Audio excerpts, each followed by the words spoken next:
The ice cubes hit the floor with a hollow rattle, drowned out instantly by the roar of laughter. The dark, sticky liquid dripped from her eyelashes, staining her white uniform and chilling her to the bone. To the table of wealthy elites, it was just a prank. A moment of boredom cured by humiliating a nobody. They thought she was just a waitress. They thought her silence was fear. But as the sticky syrup pooled around her shoes, she wasn't looking at the floor. She was looking at her wedding ring, hidden beneath her apron. They didn't spill a drink on a server. They just declared war on Dante Volkov, the most dangerous man in the city, and he doesn't accept apologies. The Sapphire Lounge was the kind of place where the lighting was always dim, the jazz was always live, and the cheapest bottle of wine cost more than most people's monthly rent. It was a playground for New York's untouchables, the trust fund kids, the rising politicians, and the socialites who measured worth in followers and stock options. Isabella adjusted her apron, taking a deep breath before pushing through the kitchen's swinging doors. She didn't need this job. In fact, her husband, Dante, had begged her to quit every morning for the last 6 months. "Let me give you the world, Bella," he would say, his voice a low rumble against her neck. But Isabella craved normalcy. She wanted to feel the ground beneath her feet, to remember where she came from before she married into a life of shadowed power and whispered threats. Being a waitress at the Sapphire allowed her to be invisible. Just Isabella, not Mrs. Volkov. She balanced the tray on her left hand, moving toward table 4, the VIP booth in the corner. Seated there were the city's golden children. Julian Sterling, son of the real estate mogul Richard Sterling, sat with his arm draped over the back of the velvet booth. Next to him was Chloe Vance, a senator's daughter whose boredom was as palpable as her perfume. They were surrounded by an entourage of sycophants, who laughed too loudly at jokes that weren't funny. "Here we go," Isabella whispered to herself. She approached the table, placing the crystal glasses down with practiced precision. "Your refill, Mr. Sterling, and the Pinot Noir for you, Miss Vance." Julian didn't look up from his phone. "Took you long enough. I could have flown to Paris and back in the time it took to get a Diet Coke." "My apologies, sir," Isabella said, her voice steady. "The bar is quite busy tonight." "It's always excuses with the help," Chloe sneered, swirling her wine. "Julian, look at her shoes. Are those discount rack?" The table erupted in snickers. Isabella felt the heat rise in her cheeks, but she kept her face neutral. She had dealt with worse. Or at least she used to. Before Dante. "Is there anything else I can get you?" Isabella asked, ready to retreat. Julian looked up then, his eyes glazed with a mix of alcohol and malice. He smirked, a cruel glint in his eye. "Actually, yes. I think there's something wrong with this Coke. It's not cold enough." Before Isabella could process the words, Julian's hand shot out. He didn't just tip the glass. He threw the contents forward with a sharp, violent jerk of his wrist. The impact was sudden. The freezing liquid splashed across Isabella's chest, soaking her white blouse instantly. Sticky, dark syrup sprayed onto her face, matting her eyelashes and dripping down her nose. The ice cubes clattered onto the expensive hardwood floor. For a second, the entire lounge seemed to go silent. Then, the laughter started. It began with Julian, a braying, ugly sound, and spread to Chloe and the rest of the table. "Oh my God, Julian," Chloe gasped, between giggles. "You look like a wet dog, sweetie." Isabella stood frozen. The cold seeped through her clothes, making her shiver. She could feel the eyes of the entire restaurant on her. The humiliation was a physical weight, pressing down on her chest. "Oops," Julian said, feigning innocence as he wiped a drop of soda from his Rolex. "Slippery glass. You should really tell management to buy better glassware. Go clean yourself up. You're ruining my appetite." Isabella wiped the soda from her eyes. Her hands were shaking, not from fear, but from a rage so pure it terrified her. She looked at Julian, really looked at him. She saw a boy who had never been told. No, a boy who thought money was a shield that could block out the sun. "You did that on purpose," Isabella said. Her voice was quiet, but it carried a steeliness that cut through the laughter. Julian stopped laughing. He leaned forward, his expression darkening. "Excuse me? Are you speaking to me?" "I said," Isabella repeated, louder this time. "You did that on purpose." Julian stood up. He was tall, imposing to anyone who didn't know better. "Listen here, you little charity case. I can have you fired with a snap of my fingers. I can ensure you never work in this city again. Do you know who I am? I'm a Sterling." Isabella stared at him. A strange calmness washed over her. She reached into her apron pocket, bypassing the notepad, and wrapped her fingers around her personal cell phone. "I know who you are, Julian," Isabella said softly. "But you have no idea who I am." "You're a waitress," Chloe scoffed. "You're nobody." Isabella didn't respond. She turned on her heel, the sticky liquid squelching in her shoes, and walked toward the staff exit. She didn't go to the manager. She didn't go to the bathroom to cry. She walked out into the cool night air of the alleyway, her hands trembling as she dialed the only number that mattered. It rang once. "Isabella?" The voice on the other end was deep, raspy, and immediately alert. "Why are you calling? You get off in an hour. Is everything okay?" Isabella leaned against the brick wall, a sob finally escaping her throat. "Dante!" The sound of a chair scraping against the floor echoed through the phone. "Bella, what's wrong? Where are you?" "I'm at the back of the lounge," she whispered, looking down at her ruined clothes. I need you to pick me up, please." "I'm 5 minutes away," Dante said. The warmth in his voice evaporated, replaced by a cold, deadly precision. "Who touched you?" "Just come," she said, and hung up. Inside the lounge, Julian Sterling was ordering another round of drinks, laughing about the wet dog, Waitress. He had no idea that he had just pulled the pin on a grenade. 5 miles away, in the penthouse office of the Volkov Tower, the atmosphere shifted from business to bloodshed in the span of a heartbeat. Dante Volkov, known in the underworld as the Reaper, slowly lowered his phone from his ear. He was a man of terrifying stillness. Standing at 6'4", with broad shoulders and eyes the color of jagged steel, he commanded rooms simply by existing in them. Sitting across from him was Victor Cray, a rival distributor trying to negotiate territory in the harbor. Cray stopped mid-sentence. He saw the change in Dante's eyes. It was like watching a shark smell blood in the water. "Mr. Volkov?" Cray asked tentatively. "About the shipment." "Get out," Dante said. He didn't shout. He didn't need to. His voice was a low growl, vibrating with barely contained violence. "But we haven't finished."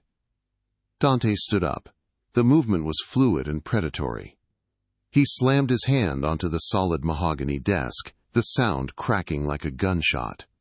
"I said, get out, now." Cray didn't hesitate. He gathered his files and scrambled out of the office, closing the heavy oak doors behind him. Dante pressed a button on his intercom. "Luca? Car? Now, bring the team." "Trouble, boss?" Luca's voice crackled through. Luca wasn't just his head of security. He was his brother-in-arms. "Someone hurt Isabella." The silence on the other end lasted less than a second. "We're rolling." Dante grabbed his jacket, concealing the shoulder holster housing his custom Beretta. He strode to the private elevator, his mind racing. Isabella never called him during a shift. She was stubborn, proud, and fiercely independent. If she called, asking him to come, his jaw clenched so hard his teeth ached. If someone had laid a hand on her, Dante would burn the city to ash to find them. The black convoy of 3 armored SUVs tore through the New York streets, ignoring red lights. Dante sat in the back of the lead vehicle, his eyes fixed on the GPS tracker of Isabella's phone. "Status," Dante barked. "We're 2 minutes out," Luca said from the driver's seat. He glanced at Dante in the rearview mirror. "Do we know the threat level?" "Unknown." She sounded broken. Dante's hands curled into fists. "Whoever did it, Luca. I want names. I want families. I want to know where they sleep." The convoy screeched to a halt in the alleyway behind the Sapphire Lounge. Before the car fully stopped, Dante was out the door. He saw her immediately. She was leaning against the dumpsters, hugging herself. Under the dim alley light, he saw the dark stains on her white shirt. He saw the wet hair matted to her forehead. "Isabella!" She looked up, her eyes red-rimmed. When she saw him, her composure crumbled. She ran to him, colliding with his chest. Dante wrapped his arms around her, lifting her slightly off the ground. He buried his face in her neck, inhaling the scent of her vanilla shampoo mixed with the sickly sweet smell of stale soda. He felt her shaking. "I've got you," he whispered, kissing the top of her head. "I've got you, amore mio." He pulled back, his hands gripping her shoulders gently, his eyes scanning her frantically. "Are you hurt? Did they hit you?" "No," she sniffled, wiping her nose. He threw a drink on me, in front of everyone. They laughed, Dante. They just laughed." Dante went still. The panic in his chest vanished, replaced by a cold, calculating fury. It wasn't a physical assault, but in Dante's world, disrespect was a death sentence. And humiliation? That was a declaration of war. He gently used his thumb to wipe a smudge of syrup from her cheek. He looked at the sticky substance, then back at her eyes. "Who?" Dante asked. One word. Simple. Final. Isabella hesitated. She knew what her husband was capable of, but she remembered the look in Julian's eyes, the absolute certainty that he was untouchable. "Table 4, she whispered. "Julian Sterling and Chloe Vance." Dante nodded slowly. He recognized the names. Sterling Industries, old money, political connections, people who thought the law worked for them. They were about to learn that Dante Volkov was the law. "Luca," Dante said, not turning around. "Boss." Luca was already standing behind him, 2 other enforcers flanking the alley exit. "Take Isabella to the car. Turn up the heat. Give her your jacket." "Dante, where are you going?" Isabella grabbed his wrist. Her eyes were wide. "Please, don't kill them here. Not here." Dante looked at her, his expression softening just a fraction. He kissed her forehead. "I'm just going to return the drink, Bella. Go with Luca." He watched her get safely into the armored SUV. Once the door clicked shut, the softness vanished from Dante's face. He adjusted his cufflinks, straightened his jacket, and turned toward the back entrance of the club. "Boss, you want us to clear the place?" one of the enforcers asked. "No," Dante said, his voice dropping to a whisper that sent shivers down the spine of his own men. "I want an audience." He kicked the back door open and stepped into the kitchen. The staff froze. The chef dropped a ladle. They knew who he was. Everyone in the city knew the face of the Reaper. Dante ignored them, walking straight through the swinging doors and onto the floor of the Sapphire Lounge. The music was loud. The chatter was deafening. But as Dante Volkov walked through the center of the room, a hush began to spread like a wave.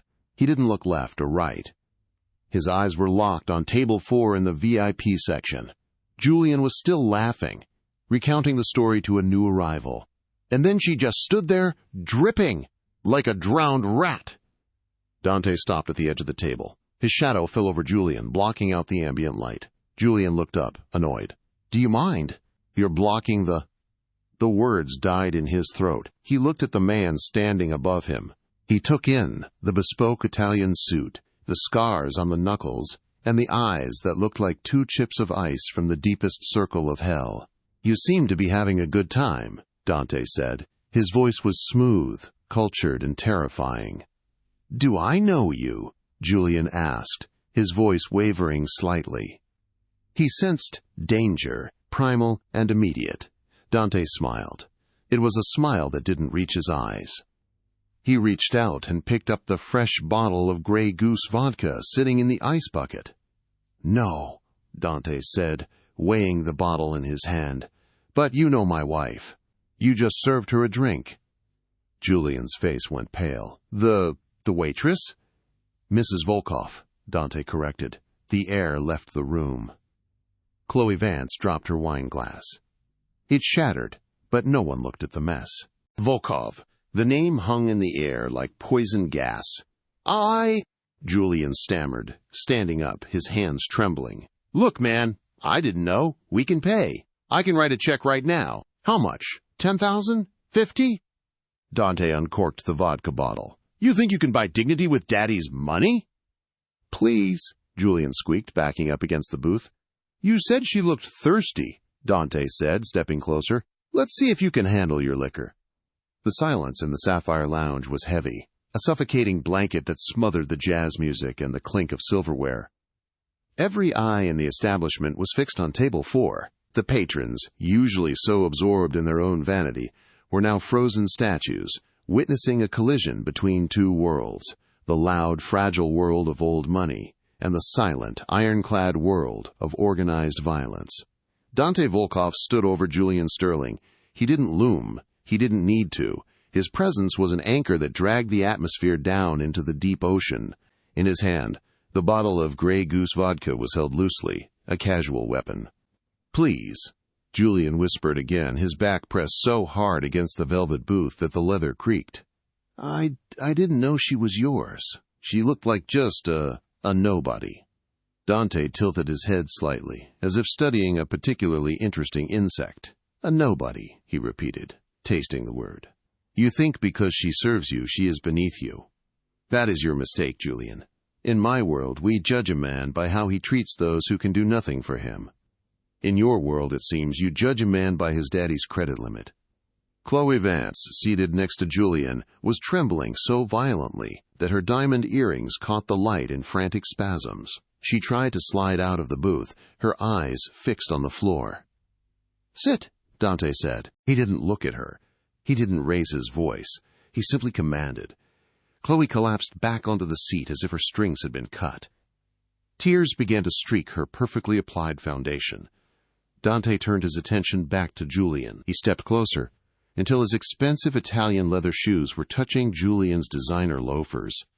He raised the vodka bottle slowly, holding it directly over Julian's head. You said my wife looked thirsty, Dante said softly. You decided she needed a bath.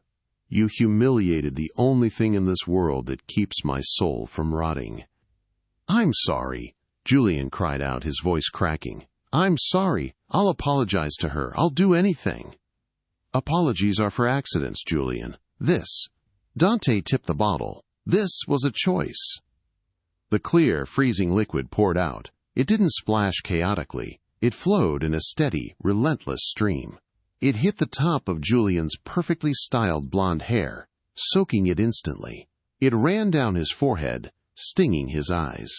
It dripped off his nose and chin, soaking into the collar of his $3,000 suit. Julian gasped, spluttering as the alcohol filled his mouth and nose, but he didn't dare move. He sat there, paralyzed by a primal terror, letting the man baptize him in humiliation.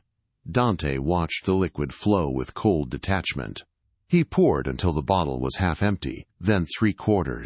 The smell of high-proof alcohol filled the corner of the room, sharp and stinging. Cold, isn't it? Dante asked, his voice conversational, almost gentle. Sticky, uncomfortable. Imagine how that feels when you are working a 10-hour shift on your feet. Imagine how that feels when a room full of people laughs at you. Julian was sobbing now, a pathetic, wet sound mixed with the dripping of vodka onto the floor. Please, stop, please.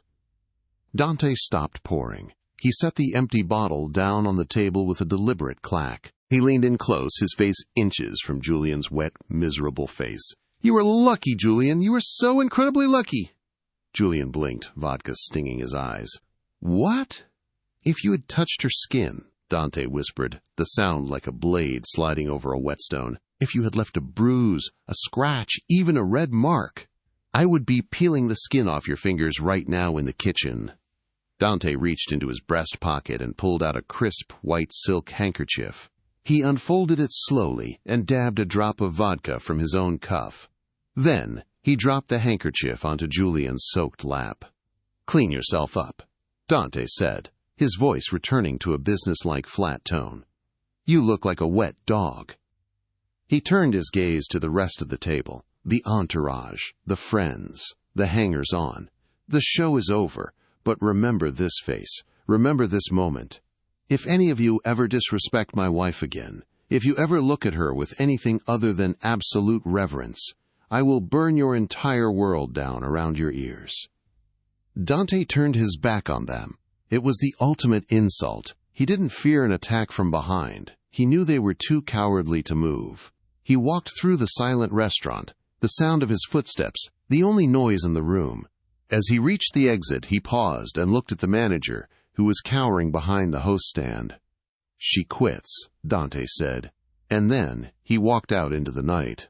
The morning sun filtered through the sheer curtains of the penthouse master bedroom, casting a soft, golden glow over the massive bed. It was a stark contrast to the darkness of the previous night. Isabella stirred, her eyes fluttering open. For a second, she panicked, her hand flying to her chest, expecting to feel the cold, sticky soda. Instead, her fingers brushed against 800 thread-count Egyptian cotton. She turned her head. Dante was sitting in the armchair in the corner of the room. He was already dressed in a dark gray suit, a cup of espresso balanced on his knee. He wasn't looking at his phone or reading a file. He was just watching her sleep. "Morning," he murmured, his voice rough with lack of sleep. Isabella sat up, pulling the duvet around her. "Did you sleep at all?" "I don't need much sleep," Dante lied. He stood up and walked over to the bed, sitting on the edge. He reached out and tucked a strand of hair behind her ear. His touch was so light, so revered, it made her heart ache. "How are you feeling?" "Embarrassed," Isabella admitted, looking down at her hands. "I feel stupid, Dante. I let them get to me. I let a spoiled brat make me cry." "You didn't let them do anything," Dante corrected firmly. He took her chin in his hand, forcing her to look at him. "You showed restraint. If you had reacted, you might have lost your job. Or worse. You showed more dignity in that moment than that entire table has shown in their collective lives." "What happened?" she asked softly. "After I left?" Dante's eyes darkened for a fraction of a second, a shutter closing over a window. "We had a conversation. It's handled, Bella. You don't have to worry about Julian Sterling ever again." "You didn't," she trailed off, searching his face for signs of violence. "I didn't hurt him," Dante said. "Physical wounds heal too quickly. I wanted to leave a mark that lasts." He stood up, checking his watch. "I have to go to the study. I have a few calls to make. Luca is outside the door. Breakfast will be brought up in 10 minutes. Eat. Rest. Today, you're a queen, not a waitress."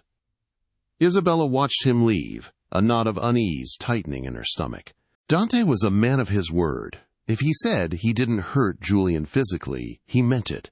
But that only meant he was doing something far more complex. In the soundproof study of the Volkov penthouse, the air was cool and smelled of old paper and expensive scotch. Dante sat behind his desk, a bank of monitors glowing in front of him. On the screens were the intricate, digital lifeblood of the Sterling family empire. Stock portfolios, offshore accounts, real estate holdings, and social media analytics. Dante pressed the speakerphone button. "Report." A voice, distorted and digitized, filled the room. It was the Ghost, Dante's head of cyber intelligence. "We're in, boss." The Sterling internal server had a firewall made of Swiss cheese. "We have the emails, we have the ledgers, and we have the footage." "The footage?" Dante asked, leaning back. "Security camera footage from the Sapphire Lounge," the Ghost replied. "We scrubbed the local hard drive so the police can't get it, but we kept a copy. It shows Julian throwing the drink. It shows the laughter. It's not a good look for the son of a senatorial candidate." Dante smiled. It was a cold, wolfish expression. Julian's father, Richard Sterling, was running for Senate on a platform of family values and respect. "Hold the footage," Dante commanded. "That is the killing blow. First, we bleed them." "Understood. Initiating Phase 1.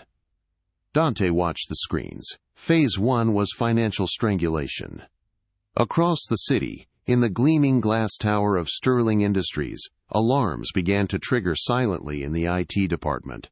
Richard Sterling was in the middle of a board meeting when his personal assistant burst into the room, her face pale. "Sir," she gasped, "you need to come, now." "I am in a meeting, Brenda," Richard barked. "Sir, the bank just called. They're freezing the credit lines for the construction projects in Midtown. They cited irregularities in the liquidity reports." Richard stood up, his chair scraping loudly. What irregularities? That's $1 billion loan. And Brenda hesitated, looking at the board members. Sir, TMZ just posted a story. An anonymous source leaked Julian's private text messages from last night. The ones where he uses racial slurs and brags about bribing a police officer last month. Richard felt the blood drain from his face. Get Julian on the phone, now! Back in the penthouse, Dante took a sip of his espresso. He watched the stock ticker on one of his screens. STI Sterling Industries. It was down 4% in 10 minutes. His phone rang. A private number. Dante let it ring 3 times before answering. Volkov. You son of a bitch! The voice on the other end was hysterical. It was Julian. My credit cards are declined! My dad is screaming at me. My Instagram is flooded with death threats. What did you do? I'm sorry, Dante said calmly, his voice devoid of sympathy. I think you have the wrong number. You are looking for customer service. I am the complaints department. I know it's you. I'm gonna call the police. Go ahead, Dante said. Tell them what exactly? That your bank accounts are frozen? That your racist texts were leaked? That is not a crime, Julian. That is just bad karma. What do you want? Julian sobbed. The arrogance of the night before was gone, replaced by the terrified whining of a child.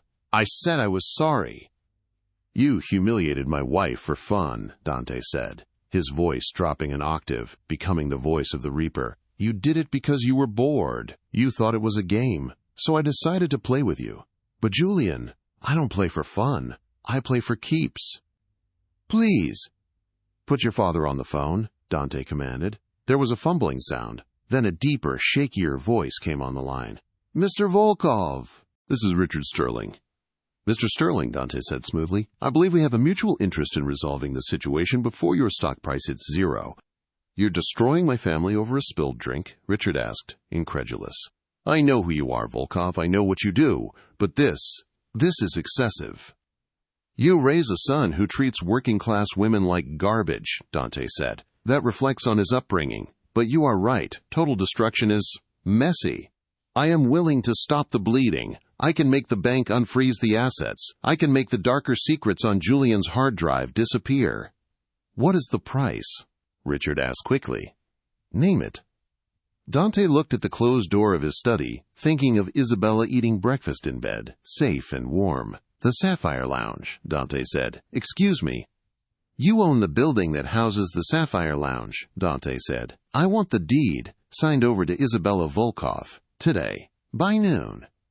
That property is worth $12 million, Richard sputtered. And your Senate campaign is worth, what, $50 million? Plus your reputation? Plus your son's freedom if those bribery texts go to the DA?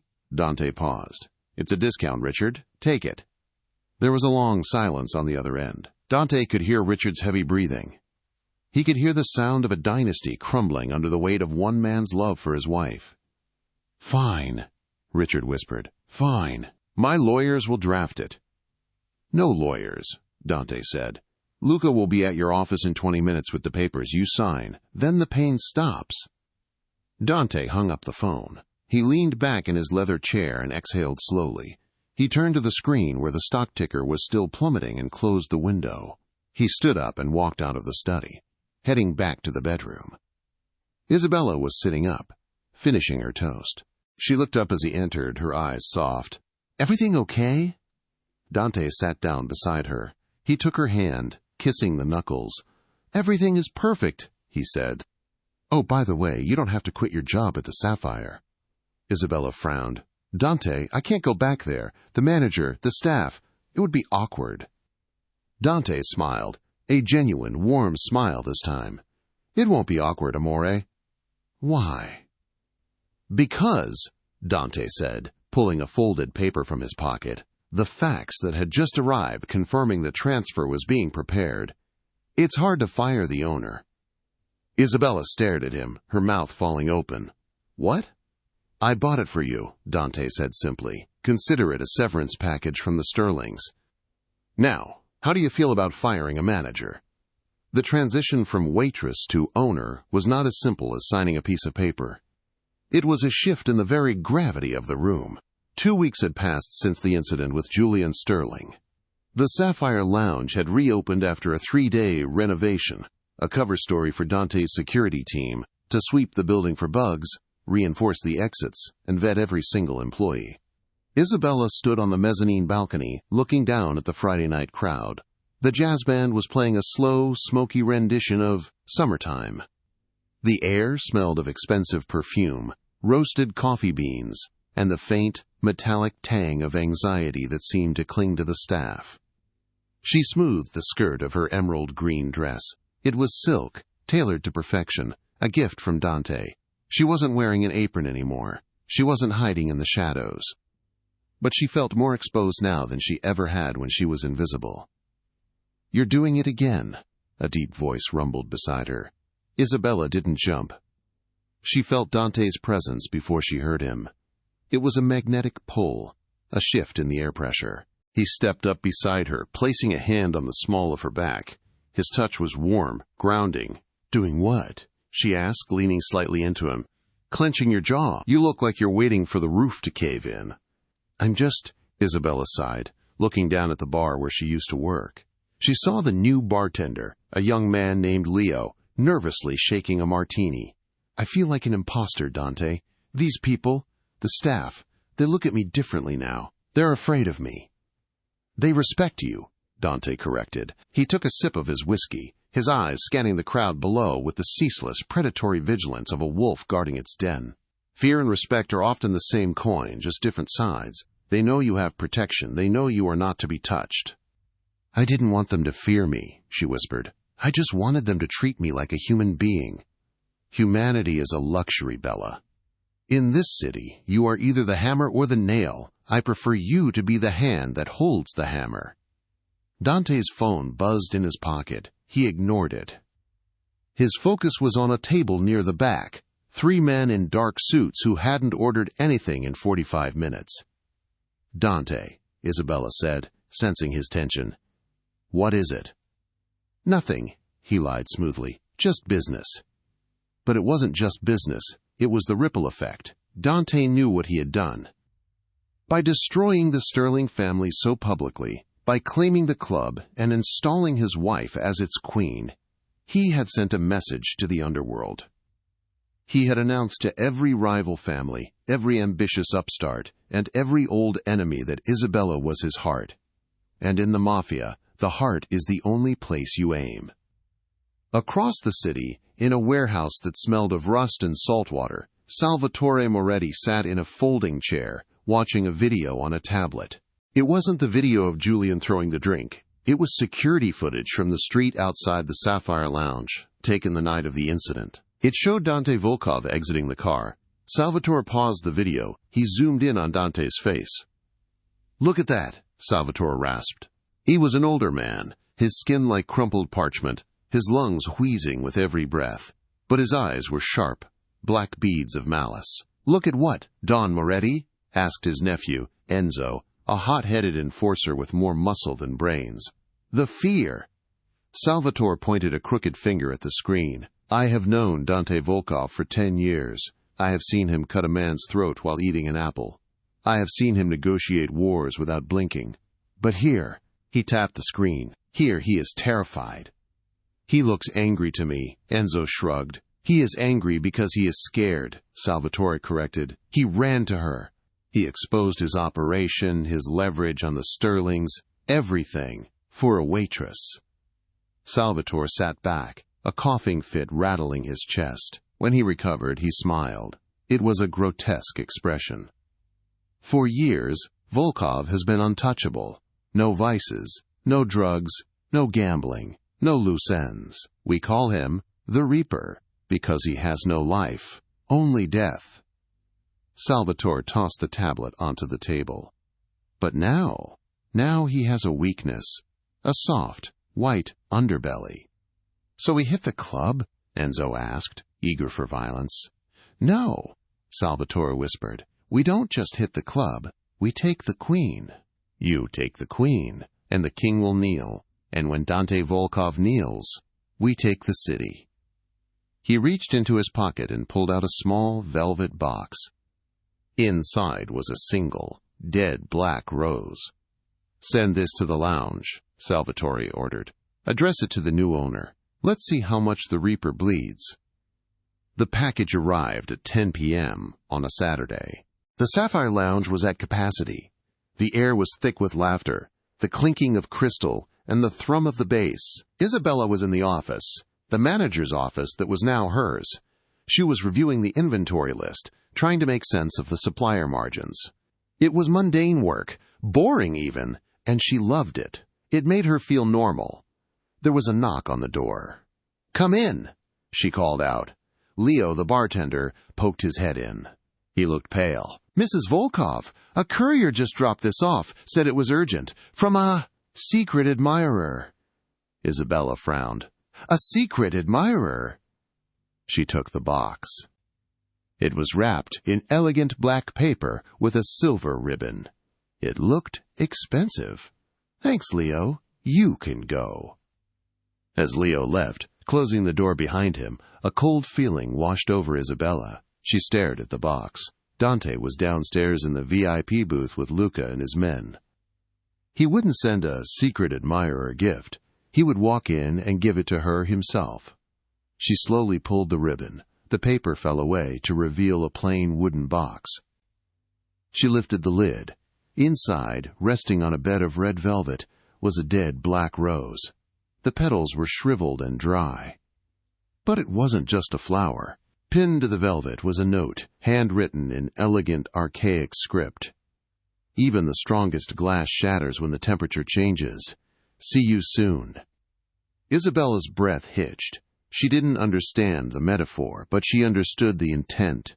It was a threat. She reached for the phone to call Dante, but before her fingers touched the dial, the lights in the office flickered. Then, the fire alarm screamed. Downstairs, the music cut out instantly, replaced by the piercing, strobe-like shriek of the alarm. "Fire!" someone screamed. "Panic is a contagion. It spreads faster than any flame." In seconds, the sophisticated crowd turned into a stampede. People shoved, climbed over booths, and surged toward the exits. Dante was on his feet instantly. His gun was in his hand before the first scream ended. He didn't look for the fire. He looked for the threat. "Luca!" he roared over the noise. "The office! Get to Isabella!" "On it!" Luca shoved through the crowd, flanked by two other guards. Dante scanned the room. His instincts were screaming at him. This wasn't a fire. There was no smoke. The sprinklers hadn't triggered. This was a flush. They were trying to move people out to create chaos. Then he saw them. 4 men. They weren't running toward the exits. They were moving against the current, wearing heavy coats and baseball caps pulled low. They were moving with precision, heading straight for the service stairwell that led to the office. "Contact!" Dante yelled into his earpiece. "South stairs! 4 bogeys!" He didn't wait for backup. Dante vaulted over the VIP railing, landing in the middle of the terrified crowd. He shoved a man in a tuxedo aside, plowing a path through the mass of bodies. He had to get to the stairs. He had to get to her. Upstairs, Isabella had dropped the phone. The alarm was deafening. She ran to the office door, but when she grabbed the handle, it was hot. No, not hot. Jammed. Someone had wedged something under the handle from the outside. "Help!" she screamed, pounding on the heavy oak door. "I'm trapped!" Suddenly, the glass window that overlooked the club floor shattered inward. Isabella threw herself to the floor, covering her head as shards of glass rained down on the carpet. A grappling hook caught the window frame. A second later, a man in black tactical gear swung through the opening, landing in a crouch in the center of her office. He wore a balaclava. He held a tranquilizer pistol. This wasn't a hit. It was an extraction. Isabella scrambled backward, grabbing the heavy brass lamp from the desk. Her heart was hammering against her ribs like a trapped bird. She wasn't a soldier. She wasn't a killer. But she was a survivor. "Stay back!" she yelled. The man didn't speak. He lunged. Isabella swung the lamp with all her might. It connected with the man's shoulder with a sickening crunch, but he barely grunted. He slapped the lamp out of her hand and grabbed her by the hair. "Quiet," he hissed, a heavy Italian accent thick in his voice. He raised the pistol to her neck. Bang! The office door exploded inward, splinters of wood flying like shrapnel. Dante Volkov stood in the doorway. He didn't look human. His suit jacket was torn, his eyes were wild, and his chest was heaving. The assassin holding Isabella froze. He used her as a shield, pressing the barrel of the tranquilizer gun to her temple. "Back off, Reaper!" the man shouted, "or she goes to sleep and never wakes up."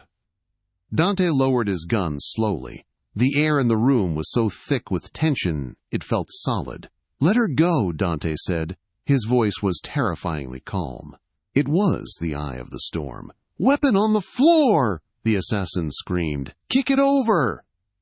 Dante crouched, placing his beretta on the carpet. He slid it across the room. "There," Dante said, rising to his full height. "Now, look at me."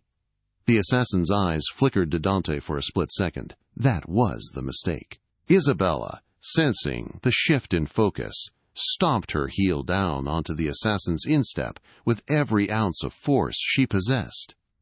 The man howled in pain, his grip loosening just enough. Isabella dropped to her knees. Dante moved. He didn't run. He blurred. He closed the distance in a single stride. He didn't reach for the gun. He reached for the man. Dante's hand clamped around the assassin's throat, lifting him off the ground. The man struggled, clawing at Dante's arm, but it was like fighting a statue. Dante slammed the man against the wall, the impact cracking the plaster. "You touched her," Dante whispered, his face inches from the assassin's mask. "You touched my wife." "Dante!" Isabella screamed, scrambling up. "There are more! I saw them on the stairs!" Dante didn't let go. He squeezed. The assassin's eyes rolled back. "Luca!" Dante barked. Luca appeared in the shattered doorway, his gun drawn. "Stairs are clear. We got 3 of them. 2 dead, 1 talking." Dante finally released his grip. The assassin slumped to the floor, unconscious and gasping for air. Dante turned to Isabella. The monster vanished, replaced instantly by the husband. He grabbed her face in his hands, checking her frantically. "Did he hurt you?" "Bella, look at me. Did he hurt you?" "I'm okay," she sobbed, shaking uncontrollably now that the adrenaline was fading. "I'm okay. He came through the window." Dante pulled her into his chest, wrapping his arms around her so tightly it almost hurt. He buried his face in her hair. "I'm sorry," he whispered into her ear. "I'm so sorry. I thought I lost you." He pulled back, his eyes hard again. "We are leaving. Now, the penthouse is compromised. The club is compromised." "Where are we going?" Isabella asked, wiping her tears. "To the safe house," Dante said, guiding her over the shattered glass. "War has started, Isabella. And I am going to finish it." As they walked out of the office, stepping over the body of the man who had tried to take her, Isabella looked at the desk. The black rose was still there, sitting in its box, untouched by the chaos. She realized then that the drink Julian threw was just the beginning. That was child's play. This was the world she had married into, and she had to decide right then and there if she was going to be a victim, or if she was going to be the queen that Dante believed she was. She reached out, grabbed the black rose, and crushed it in her fist. "Let's go," Isabella said. Dante looked at her, surprise and pride warring in his eyes. He nodded once. "After you, Mrs. Volkov." The safe house was a fortress of glass and concrete buried deep in the Catskill Mountains. Outside, a storm was tearing the sky apart, mirroring the violence brewing inside Dante Volkov. He stood by the fireplace, checking the slide of his suppressed pistol. Click-clack. The sound was final. "You're not going alone," Isabella said. Dante didn't turn around. Salvatore Moretti broke the oldest rule. He brought war to my home. Tonight, I end his line. This is not a place for you, Isabella. Isabella walked across the room. She was still wearing the torn dress from the club, but she had washed the blood from her hands. She reached out and placed her hand over his, stopping his movements. "He sent that rose to me," she said, her voice steady. "He thinks I am your weakness. If you leave me here, you prove him right. You prove that I am something that needs to be hidden away." Dante looked at her. He saw the fire in her eyes. The same fire that had made her stand up to a billionaire's son in a crowded restaurant. She wasn't a waitress anymore. She was a Mafia wife. She was a Volkov. "If you come," Dante said, his voice low and dangerous, "you cannot look away. You have to see what I am, all of it." "I know what you are," Isabella whispered, tightening her grip on his hand. "You're my husband. Let's go." The Moretti warehouse at the docks was silent. The guards outside had been dealt with by Luca and his team, silently, efficiently, like ghosts in the mist. Salvatore Moretti sat in his office overlooking the warehouse floor, nursing a glass of cheap brandy. He was waiting for the call that Dante was dead. The door to his office didn't burst open. It simply clicked unlocked. Salvatore spun around, reaching for the revolver taped under his desk. "Don't," Dante said. He stepped into the light. He wasn't running. He wasn't shouting. He walked with the terrifying calmness of a man who owns the outcome. And right beside him, walking step for step, was Isabella. Salvatore froze. His eyes darted between the Reaper and the Queen. "You brought her here? You are insane." "You sent me a gift," Isabella said. Her voice didn't shake. She reached into her coat pocket and pulled out the crushed remains of the dead black rose. She dropped it onto Salvatore's desk. "I'm returning it." Salvatore laughed, a dry, rattling sound. "You think this is a game, girl? You think because he stands there, you are safe? I have men." "Your men are gone, Salvatore," Dante interrupted softly. "The docks are mine. The shipments are mine. And your nephew Enzo? He decided to take an early retirement." Salvatore's face went gray. The reality of his situation crashed down on him. He wasn't dealing with a businessman. He was dealing with an executioner. "Why?" Salvatore rasped, looking at Isabella. "All this? For a spilled drink? For a waitress?" Dante stepped forward, the barrel of his gun gleaming in the dim light. "She is not a waitress. She is the only thing in this world that matters. You tried to break her to get to me, but you forgot one thing, Salvatore." "What?" the old man whispered. "She is stronger than me." Dante looked at Isabella. It was a silent question, a transfer of power. Isabella looked at the man who had ordered her death. She didn't feel joy. She didn't feel hate. She felt a cold, hard resolve. This was the cost of her new life. "Finish it," she said. Dante didn't hesitate. 2 shots, suppressed and quiet, echoed in the room. Salvatore Moretti slumped back into his chair. Dante holstered his weapon. He didn't look at the body. He turned to Isabella, offering her his hand. "Are you okay?" he asked. Isabella looked at the dead man, then up at her husband. She took his hand, interlacing her fingers with his. "I'm ready to go home," she said. 1 month later. The Sapphire Lounge was busier than ever. The renovations were complete, and the rumors of the attack only added to the venue's mystique. Table 4 was occupied, but not by Julian Sterling. Julian had been quietly shipped off to a boarding school in Switzerland, his father's political career in tatters. Isabella stood on the balcony watching the floor. She wore a black dress, simple and elegant. A diamond pin in the shape of a rose glittered on her lapel. "Your drink, Mrs. Volkov," Leo said, appearing beside her with a silver tray. It was a glass of Coca-Cola, filled with ice, perfectly chilled. Isabella smiled. She picked up the glass, feeling the cold condensation against her fingertips. She looked across the room and locked eyes with Dante, who was holding court in the VIP booth. He raised his whiskey glass in a silent toast. They had thrown a drink on her for fun, unaware that they were drowning themselves. They thought she was fragile. They were wrong. Isabella took a sip, the sweetness sharp on her tongue. She wasn't just a survivor. She was the queen of the Sapphire. And long live the queen. What a journey. From a humiliating prank at a high-end club to the fall of a political dynasty and the destruction of a rival mafia family, Isabella's story reminds us that dignity isn't about what you wear or where you work. It's about who you are. The Sterlings and the Morettis learned the hard way that you never judge someone by their uniform, because you never know who is standing in their corner. In a world of noise, sometimes the quietest people are the ones holding the most power. I hope you enjoyed this story of revenge, romance, and justice. If you did, please smash that like button. It really helps the channel grow and lets me know you want more stories like this. What would you have done if you were in Isabella's shoes? Would you have walked away, or would you have called Dante? Let me know in the comments below. Don't forget to subscribe and hit the bell icon so you never miss the next episode. I'll see you in the next story. Stay safe.